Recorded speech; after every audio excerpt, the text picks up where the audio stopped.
दोस्तों आज हम बात करेंगे भारतीय इतिहास के 5 ऐसे सबसे बड़े गद्दार जिन्होंने ईमान के साथ साथ अपने देश को भी बेच दिया था। एक ऐसा समय था जब हमारा देश सोने की चिड़िया के नाम से जाना जाता था, पर अब हमारे देश को सोने की चिड़िया के नाम से केवल ही जान सकते हैं। अंग्रेजों के आने से पहले हमारा देश सोने की चिड़िया कहलाता था। हमारे जन्म से पहले ही हमारा देश कृषि प्रधान देश रहा है। इस देश में कृषि खनिज पदार्थों सोने से कम नहीं थे।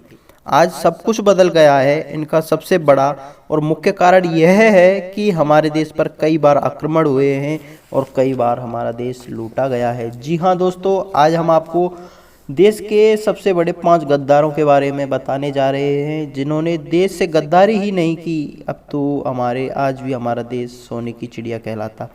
दोस्तों, जैसा कि हम सभी जानते हैं कि पृथ्वीराज चौहान देश के महान राजाओं में से एक थे। उनके शासनकाल में मोहम्मद गौरी ने देश पर कई बार आक्रमण किए, परंतु उनको कोई कामयाबी हासिल नहीं हुई। दूसरी तरफ कन्नौज के राजा जयचंद पृथ्वीराज से अपनी बेइज्जती का बदला लेना चाहते थे।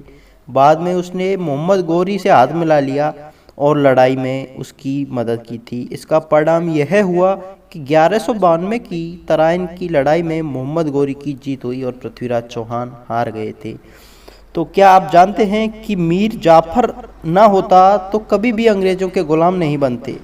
1757 के युद्ध में सिराजुद्दौला के हराने के लिए जाफर ने अंग्रेजों की काफ़ी मदद की थी। सिराजुद्दौला को हराने के लिए अंग्रेजों ने मीर जाफर का इस्तेमाल किया था। बाद में अंग्रेजों ने मीर जाफर को हटाने के लिए मीर कासिम का इस्तेमाल किया। कासिम को राजगद्दी नहीं मिली, फिर उसको यह एहसास हुआ कि उसने बहुत बड़ी गलती कर दी है।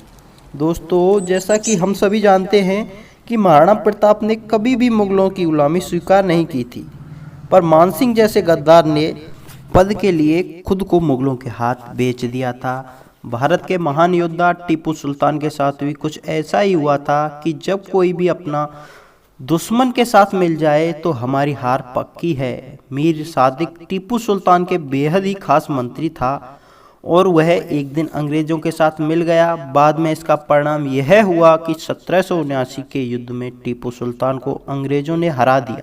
तो दोस्तों, ये थे वो 5 गद्दार जिन्होंने अपने ईमान के साथ साथ अपने देश को भी बेच दिया था और आज हम इन्हीं लोगों की गलतियों की सज़ा भुगत रहे हैं। तो दोस्तों, हमारी वीडियो कैसी लगी हमें कमेंट के माध्यम से अवश्य बताएं और अभी तक हमारे चैनल को सब्सक्राइब नहीं किया है तो प्लीज़ चैनल को सब्सक्राइब अवश्य कर लें। जय हिंद, जय भारत।